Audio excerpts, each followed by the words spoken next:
और आइए बात करते हैं डंकी रूट की।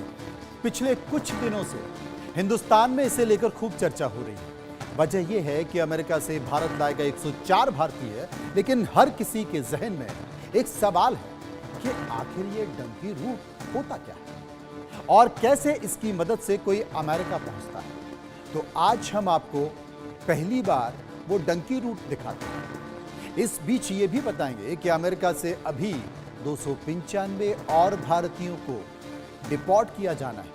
पहले इस खबर को देखिए।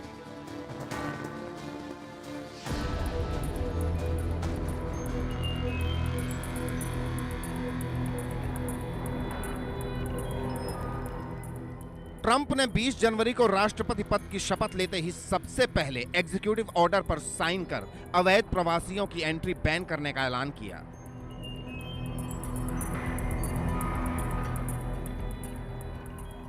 ट्रंप ने चुनावी कैंपेन में भी अवैध प्रवासियों को देश से निकालने का वादा किया था। उन्होंने अमेरिका के इतिहास का सबसे बड़ा डिपोर्टेशन करने को कहा था। ट्रंप का मानना है दूसरे देशों से लोग अमेरिका में अवैध तरीके से घुसकर अपराध करते हैं। नौकरियों के बड़े हिस्से पर अप्रवासियों का कब्जा है, जिससे अमेरिकी लोगों को नौकरी नहीं मिलती।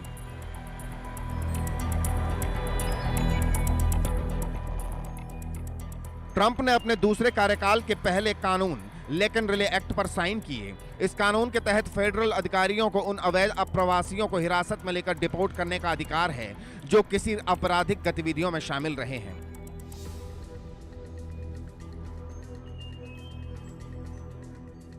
ट्रंप के आदेश के बाद अवैध अप्रवासियों को वापस उनके देश भेजा जा रहा है। इसी कड़ी में 104 भारतीयों को लेकर C-17 विमान बुधवार को अमृतसर के श्री गुरु रामदास इंटरनेशनल एयरपोर्ट पर लैंड हुआ। इस बीच खबर आई, भारतीयों को हथकड़ी लगाकर अमेरिकी सेना की देखरेख में भेजा गया। भारतीयों के हाथों में हथकड़ी और पैरों में बेड़ियां देखकर हर कोई हैरान रह गया। अब इस पर राजनीति तेज हो गई है। विपक्ष सवाल उठा रहा है, हालांकि विदेश मंत्री ने इस पर जवाब दे दिया है। Deportations by the US are organized and executed by the Immigration and Customs Enforcement ICE authorities. The standard operating procedure for deportation by aircraft used by ICE that is effective from 2012. I repeat, that is effective from 2012. Provides for the use of restraints.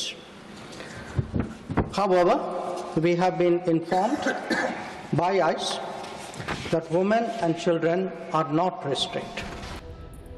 इन सब के बीच एक सवाल हर किसी के जेहन में है और वो ये, आखिर ये डंकी रूट होता क्या है? इस रूट के जरिए कोई अमेरिका कैसे जाता है और ये कितना खतरनाक है? इंडिया न्यूज आज आपको इन सवालों का जवाब देगा। हम दिखाएंगे कैसे लोग डंकी रूट के जरिए अमेरिका जाते हैं।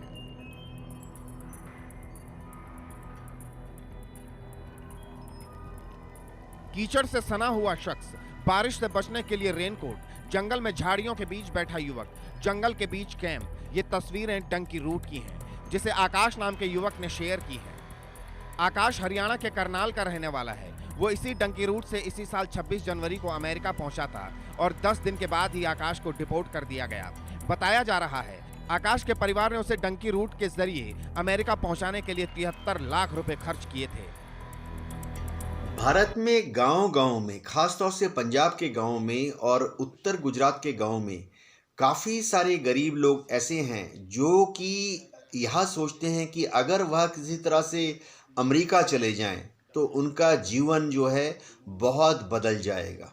होता ये है कि इनके लालच में पड़कर ये गरीब लोग इधर उधर से 30 लाख, 40 लाख, 50 लाख रुपया लोन लेते हैं, इन एजेंट्स को देते हैं। ये एजेंट्स इन भोले भाले लोगों को पासपोर्ट बना देते हैं, फिर किसी दूसरे मुल्क का वीज़ा बना देते हैं, जैसे कि अबू धाबी, सिंगापुर, रशिया या ग्वाटेमाला या कोई भी लैटिन अमेरिकन देश या कनाडा। आपने आकाश की कहानी जान ली, अब ये जान लीजिए आकाश जैसा कोई शख्स कैसे डंकी रूट के जरिए अमेरिका पहुंचता है। भारत से अमेरिका की दूरी 13,500 किलोमीटर है। हवाई यात्रा से यहां जाने में 17 से 20 घंटे लगते हैं। हालांकि डंकी रूट से यही दूरी 15,000 किलोमीटर तक हो जाती है और इस सफर में महीनों लग जाते हैं। इसके लिए 3 पड़ाव पार करने होते हैं। भारत में डंकी का सबसे लोकप्रिय और पहला पड़ाव लैटिन अमेरिकी देश पहुंचना है। इनमें इक्वाडोर, बोलीविया और गुयाना जैसे देश शामिल हैं। इन देशों में भारतीयों को वीजा ऑन अराइवल मिल जाता है, मतलब इन देशों में जाने के लिए पहले से वीजा लेने की जरूरत नहीं है। ऑन द स्पॉट वीजा दे दिया जाता है। ब्राजील और वेनेजुएला समेत कुछ अन्य देशों में भारतीयों को आसानी से टूरिस्ट वीजा दे दिया जाता है। यहाँ से डंकी रूट से कोलंबिया पहुंचते हैं। कई लोग दुबई के रास्ते लैटिन अमेरिकी देश जाते हैं। इसमें उन्हें महीनों कंटेनर्स में रहना पड़ता है। कोलंबिया पहुंचने के बाद डंकी पनामा में एंटर करते हैं। इन दोनों देशों के बीच खतरनाक जंगल टेरियन गैप है। इसे पार करना बेहद जोखिम भरा है। नदी नालों के बीच में जहरीले कीड़े और सांप का हमेशा डर बना रहता है। ये जंगल डेंजरस क्रिमिनल्स के लिए भी जाना जाता है। इस जंगल में डंकी से लूट भी होती है। आकाश भी इसी तरह अमेरिका पहुंचा था।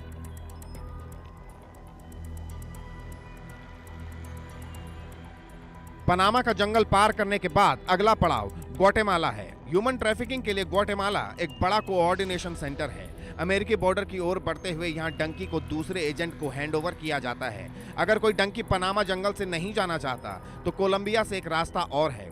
ये रास्ता सैन एंड्रेस से शुरू होता है। बताया जाता है कि ये रास्ता बेहद रिस्की है।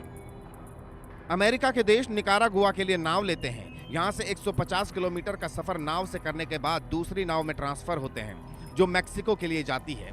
इस नदी में सीमा पुलिस पेट्रोलिंग तो करती ही है, नदी में खतरनाक जानवर जान लेने के लिए तैयार रहते हैं। आखिर में डंकी को मैक्सिको से यूएस बॉर्डर जाना होता है।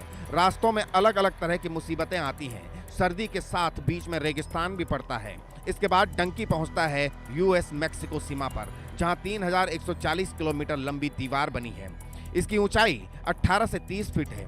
डंकी इसी को कूदकर अमेरिका में एंट्री करते हैं। जो लोग दीवारों को पार नहीं कर पाते वो रियो ग्रांडे नदी को पार करने का खतरनाक रास्ता चुनते हैं। भारत में गांव-गांव में, खासतौर से पंजाब के गांव में और उत्तर गुजरात के गांव में काफ़ी सारे गरीब लोग ऐसे हैं जो कि यह सोचते हैं कि अगर वह किसी तरह से अमेरिका चले जाएं तो उनका जीवन जो है बहुत बदल जाएगा। होता ये है कि इनके लालच में पड़कर ये गरीब लोग इधर उधर से 30 लाख, 40 लाख, 50 लाख रुपया लोन लेते हैं, इन एजेंट्स को देते हैं। ये एजेंट्स इन भोले भाले लोगों को पासपोर्ट बना देते हैं, फिर किसी दूसरे मुल्क का वीज़ा बना देते हैं, जैसे कि अबू धाबी, सिंगापुर, रशिया या ग्वाटेमाला या कोई भी लैटिन अमेरिकन देश या कनाडा। अमेरिका जाने से पहले डंकी से उसका पासपोर्ट और पहचान वाले दस्तावेज ले लिए जाते हैं। ऐसा इसलिए क्योंकि उसकी पहचान हो जाएगी तो उसे वापस इंडिया डिपोर्ट कर दिया जाएगा। Bureau report, India news.